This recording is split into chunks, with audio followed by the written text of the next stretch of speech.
Morning, Johnny. How are you?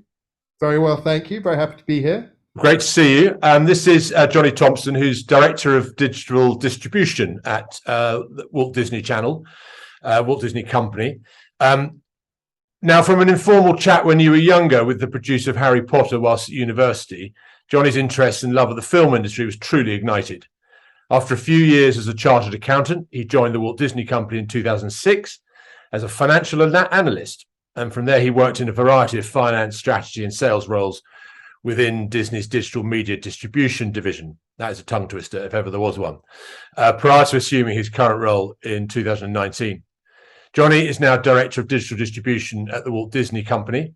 He's responsible for Disney's digital transactional business across Europe, Middle East, and Africa, across all third-party digital platforms, including Amazon, Apple, Google, Sky, distributing the full portfolio of Disney's movie and TV library, which incorporates, I think, Pixar, Marvel, Star Wars, 20th Century Pictures, some really big titles.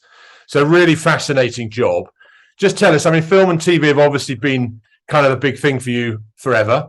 How did this interest come about? I think growing up certainly going into teenage years, like loads and loads of people, loved movies, loved TV content. I think it was probably only by the time I got to university that I thought this could be interesting potentially as a career. And then at uni, I spent a little bit of time making a couple of short films, and I was really at that point semi-seriously looking at how do I get into the industry. And for me, there was one kind of fundamental moment that kind of shifted gears in terms of my outlook. Was I was out one evening, and at that point, Harry Potter, the very first Harry Potter, was being filmed up in Durham Cathedral in the cloisters, Yeah. and we all knew about that. The whole the whole movie machine had turned up in Durham, and I got back from a quite boozy evening one night and decided to write a letter. In those days, that's what you did, to the producer of Harry Potter, saying, "We really value a chat with you. Don't know if you've got any time." So sealed the letter that night, was woke up the following morning feeling a little worse for wear, but decided anyway, screw it, I'm going to go and take it and drop it up at the cathedral. I did, and about 5 minutes later, I got a call from David Heyman, producer of the Harry Potter movie, saying, "Yeah, I'd love to come up to set, and I'll have a quick chat with you." So I had a chat with him, and he, I think, invigorated a passion that was probably already there. But I came out of that thinking, this guy, super nice, fascinating. Why not? Let's see how I can potentially pursue this as a career. So that was really the trigger point to kind of pursuing it as a potential career long term. And that's a brilliant story. And actually, that shows, I think, the benefit of a lot of people we've spoken to in the course of these videos is talking to everybody. Just really, following your passions and your desires, but just talking to people, finding out what's going on. That's a great example of that. And so, how did you, having done that, how did you progress your interest from there? And then you moved on to become a chartered accountant, right? So how does that all marry up? So yeah, kind of jumping around a bit. So that was the Harry Potter moment was my second year, very beginning of my second year at university. I was studying French and Spanish, so it was a 4 year course. And then during during the several holidays, principally the summer holidays, over the course of the next 2 years, I did a bit of work experience in the film industry. I say that now with 20 odd years history, kind of, but at the time that was really, really hard to try and get. I didn't have connections with the film industry, with the media industry, and it wasn't a typical industry which had internships, summer intern programs like banks and a lot of the other big blue chip companies. So I tried my luck and sent out letters again to a whole load of UK London production companies, and a couple came back saying, "Yeah, come in for a chat." And I went off and did some work experience of a small production company that was making a movie at the time, and that kind of led to a couple of internships off the back of that. So again, it was to get that experience was just, I guess, to some extent, perseverance, Yeah. chucking letters, trying to follow any conversation that came my way.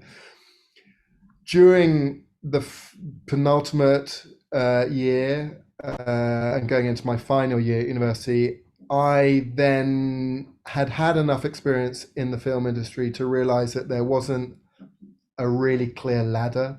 Yeah. It's not like other industries. And again, this is probably more character than anything. I wasn't willing to go right in at the bottom and try and work my way up. I wanted a bit of a balance. So, like loads and loads of people, I made the very grown-up decision of doing chartered accountancy for 3 years. Yeah. It was always my intention then to use that as a phase, get that under my belt, and use that as a kind of a base level of skill set to move back into the media industry. But worst came to the worst, in my view, I would always have that, and that was really the defining rationale to go into accountancy for that period of time. It's a tremendous qualification that actually, if you can get that, it's pain I think to go through, but if you can get that under your belt, sets you up for a lot of things. So how did you move from that? So you left university presumably with some sort of economics degree or whatever it was, went into accountancy. How did you move from that into Disney? So at the end of 3 years of doing accountancy and getting the qualification, I knew that I didn't want to stay in that forevermore. I think it's very fashionable when you're doing accountancy to say how much you hate it. I actually quite enjoyed it, weirdly. I did enjoy it, but I knew it wasn't going to be for me forevermore. And then I started looking for roles within the media industry. And this was 2006, and a role popped up in the finance team of the distribution unit for Disney. And I thought this would be a good way of getting into the industry at a decent level. And so interviewed for that and got that, and that got me in the door. Got me into a part of the business that was evolving dramatically at the time. Again, this is 16 years ago, almost 16 years ago. So the concept of Netflix, Amazon Prime, iTunes, none of these things really existed at that stage. Yeah. But the distribution model was evolving very, very dramatically. So digital was at its very infancy. And I was lucky enough to manipulate my way into the very heart of that digital business, firstly with a finance hat, and then moved into finance and strategy, and then just eked my way closer and closer to the business, so that within about 5-6 years of working at Disney, I was running a bit of the sales team. So I just kind of progressively moved through a variety of roles, but very much lucky to be in the heart of the digital revolution that was happening at the end. I was going to say, I mean, the first decade. It's all about timing, all this, and that's a really exciting time to have found yourself there. It must have been great. And so just explain a little bit about what you do now at Disney. So we obviously, over the course of the last decade or so, as Disney have become bigger and bigger and bigger. We've acquired Pixar, we've acquired Marvel, we've acquired Star Wars, we've acquired Fox. So we have a huge portfolio of movies and TV content that we exploit in various ways. We have Disney Plus, which is the new shiny bright thing, which is going gangbusters. But we continue to make our content available to consumers via all of these third-party stores like iTunes or Apple TV, Amazon, Sky Store. So my business for Europe, Middle East, and Africa is negotiating all of the licensing deals that get Disney's content onto these third-party platforms. Yeah. And then we have a group of sales folks and marketeers that work day in, day out with those stores to ensure that Disney content is front and present, and we're churning as many different transactions. So you'd also buying or renting the latest Marvel movie. That is what we're driving as an overall business. So it very much sits in parallel with what we're doing on Disney Plus, and provides consumers with that choice. If they don't want to subscribe to Disney Plus, they have the ability to rent and buy movies on a title by title basis. Brilliant. I mean, you found yourself, as you say, front and center of exactly where it's kind of happening at the moment, which is brilliant. Yeah.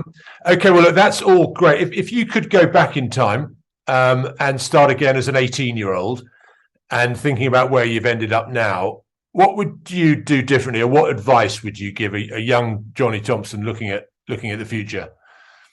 I think I would be very open with myself not to get scared off from making decisions. So if you make a decision to do an internship or some work experience or a degree, it doesn't, unless you're going into medicine or something, it doesn't pigeonhole you into a single route through for the remainder of your professional career.